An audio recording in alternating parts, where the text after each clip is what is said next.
Hi friends, welcome to Telugu defence news. రాబోయే కొన్ని సంవత్సరాల్లో మనం సౌత్ ఏసియాలో మరో కొత్త యుద్ధాన్ని చూడొచ్చు. ఇది మతం గురించో ల్యాండ్ గురించో కాదు, వాటర్ గురించి. అలాగే ఈ ఫైట్ ఇండియా పాకిస్తాన్ల మధ్య కాదు, పాకిస్తాన్ ఆఫ్ఘనిస్తాన్ల మధ్య జరగవచ్చు. ప్రాబ్లం చాలా సింపుల్. ఈ రెండు దేశాలకి వాటర్ కొరత ఎదురైంది. ఆఫ్ఘనిస్తాన్ ఇప్పుడు తాలిబాన్ రూలింగ్లో ఉంది. వాళ్ళు తమ నదుల మీద డ్యామ్లని కట్టాలని ప్లాన్ చేస్తున్నారు. ఈ నదులు పాకిస్తాన్లోకి వెళ్తుంటాయి. డ్యామ్స్ కడితే పాకిస్తాన్కి వాటర్ ఫ్లో అనేది తగ్గిపోతుంది. దీనివల్ల పాకిస్తాన్లో పంటలు, సిటీలు, కోట్లాది మంది ప్రజలు ఇబ్బందులు పడతారు. ఈ ఇష్యూ పెద్దదైతే ఇది ఒక వార్కి కూడా దారితీయొచ్చు. క్లియర్గా చెప్పాలంటే కునార్, కాబుల్ లాంటి నదులు ఆఫ్ఘనిస్తాన్లో స్టార్ట్ అవుతాయి. కునార్ నది ఆఫ్ఘనిస్తాన్లో హిందూ కుష్ మౌంటైన్స్లో స్టార్ట్ అయ్యి ఆఫ్ఘనిస్తాన్లో ఉన్నప్పుడే కాబుల్ నదిలో కలుస్తుంది. తర్వాత అది పాకిస్తాన్లోకి వచ్చి సింధు నదిలో కూడా కలుస్తుంది. చాలా సంవత్సరాలుగా ఆఫ్ఘనిస్తాన్కి ఈ వాటర్ని కంట్రోల్ చేయడం కుదరలేదు. ఆ దేశం అన్స్టేబుల్గా, యుద్ధంలో బిజీగా ఉండి ఎక్కువగా డ్యామ్లని కట్టలేకపోయింది. కానీ ఇప్పుడు తాలిబాన్ 2021లో మరలా పవర్లోకి వచ్చాక డ్యామ్ ప్రాజెక్టులని పెంచాలని చూస్తున్నారు. ఒక తాలిబాన్ జనరల్, ఈ వాటర్ మాకు బ్లడ్ లాంటిది, మా బ్లడ్ని ఫ్లో అయిపోనివ్వమని చెప్పాడు. సో ఈ వాటర్ని వాళ్ళు ఎంత సీరియస్గా తీసుకుంటున్నారో అర్థమవుతుంది. ఆఫ్ఘనిస్తాన్ తమ వాటర్ని ఎలక్ట్రిసిటీ, ఫార్మింగ్, డ్రింకింగ్ కోసం యూజ్ చేయాలని ప్లాన్ చేస్తుంది. ఇది చాలా అవసరం కూడా. ఎందుకంటే ఆఫ్ఘన్ దేశంలో 12% ల్యాండ్ మాత్రమే వ్యవసాయానికి పనికొస్తుంది. అందులో సగం కూడా వాటర్ షార్టేజ్ వల్ల ఎండిపోయింది. అలాగే శుభ్రమైన డ్రింకింగ్ వాటర్ దొరకడం కూడా కష్టంగా ఉంది.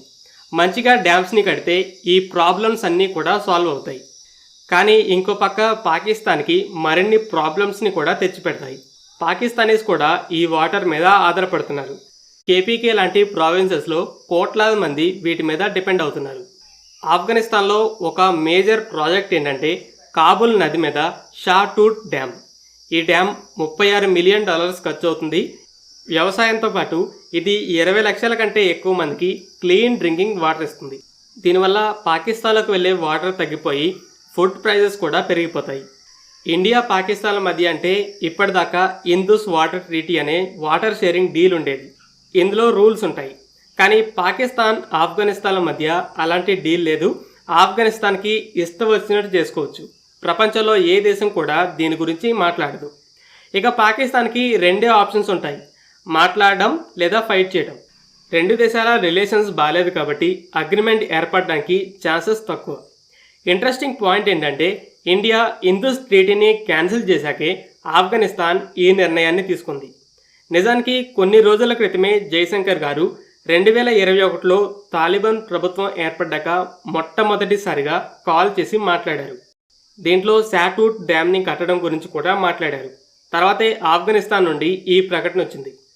ఇండియా చాలా సంవత్సరాల నుండి ఆఫ్ఘనిస్తాన్లో ఇన్ఫ్రాస్ట్రక్చర్ని బిల్డ్ చేస్తుంది. సాల్మా డ్యామ్ అనేది ఒక ముఖ్యమైన ప్రాజెక్ట్. దీన్ని ఆఫ్ఘన్ ఇండియా ఫ్రెండ్షిప్ డ్యామ్ అని కూడా అంటారు. 2016లో కంప్లీట్ అయింది. ఇండియా దీనికి డబ్బులు ఇచ్చి ఇంజనీర్స్ని కూడా పంపింది.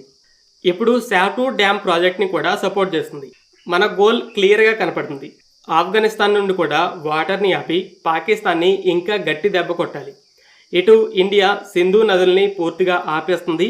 అటు ఆఫ్ఘనిస్తాన్ కూడా అలా చేస్తే పాకిస్తానీస్ ఇరకాటంలో పడతారు. ఓవరాల్ పాకిస్తాన్ అయితే వాటర్ డిజాస్టర్కి చాలా క్లోజ్గా ఉంది. మాట్లాడితే ఒప్పుకోనప్పుడు యుద్ధం చేయాలి. ఇండియాతో యుద్ధం చేసే సత్తా లేదు.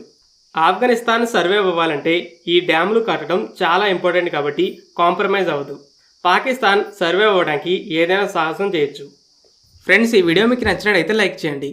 అలాగే మరిన్ని ఇంపార్టెంట్ డిఫెన్స్ అప్డేట్స్ కోసం మన ఛానల్ని సబ్స్క్రైబ్ చేసుకోండి.